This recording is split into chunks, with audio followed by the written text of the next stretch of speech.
وکوزور موټو باندې لا هم بیا ورکوزور خبرو کوم چې بیا راته وایي تاسو څو کسان یو شل کسان یو ټول ها او تاسو دې سره څومره وخت نه یې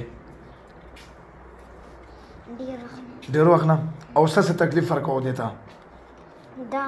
دې مونځ کولو دې مونځ کولو تاسو څه کول بیا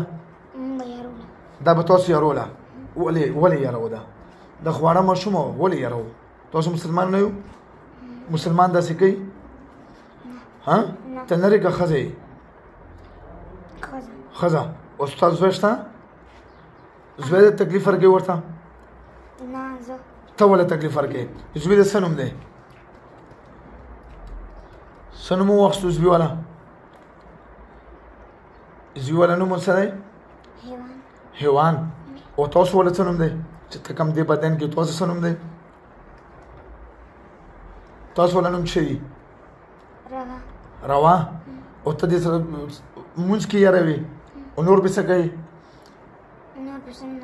نو دا ولې دا خواړه ماشوم وړه کاکه ولا به دې غریب مونځ عادت زده کړي مونځ به عادت کوي او تاسو دا ورځو یو حیوان د زوی دی هغه حیوان بچین دی پخپله او ته غټه ښځه ته دا باضابه دا ګناه نه ده ګناه ده د ګناه کار ولې کوئ ها او نور څه تکلیف ورکوي منځ نه علاوه نور ته ډېر تکلیف ورکوي که ستا بچی ډېر تکلیف ورکوي څوک هم ډېر تکلیف نه ورکوي بس چې لمونځ کوي بیا ته راشه ورته بیا به ته کافر یې مسلمانه به نه یې چې دې په منځه ودرېږي بیا ته به څه کوې څنګه یاروې شکل ورته ښایي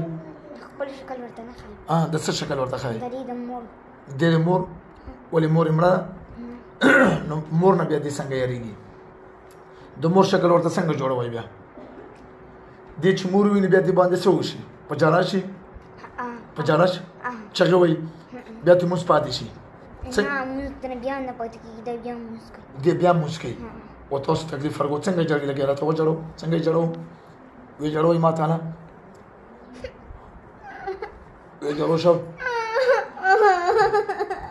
وی جړو شو بله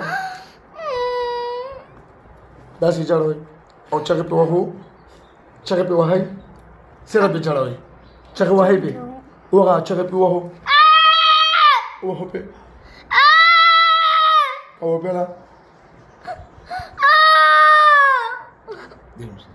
دا اوس وګوره واړه ماشومه دغې مسلې باندې څوک هم نه پوهېږي بیا بیا چې د ډپریشن مسله او یا دماغو مسله او دا د پیریانو والا مسلې ژړوي محمد رسول الله صلی الله علیه وسلم مونږ ټول قسم کوو چې بیا به دا ماشومانه څنګه نه به یارو نه به جړو نه به په چغې وهو مونږ به ته همدلته کې ایسارېږو واده که دوکه کوي څنګه واده شوه دې ته به نه راځي مونځ کې به تکلیف نه ورکړې راکړه وادې رس واچو شابه چې دا خپله ماشومه ته تې وځه زور وکړه ورته ګوتو ته ګوتو ټینګ زور واچوه داسې بس اوسې شو څه نوم دی ورکړه ته چا سره راغلی یې چا سره راغلی یې اوبه وڅښه بهجانې اوبه وڅښه اوس قلار اوسه قلار ته خو منډه مه وهه که نه قلار اوسه قلار بدن دې صحیح دی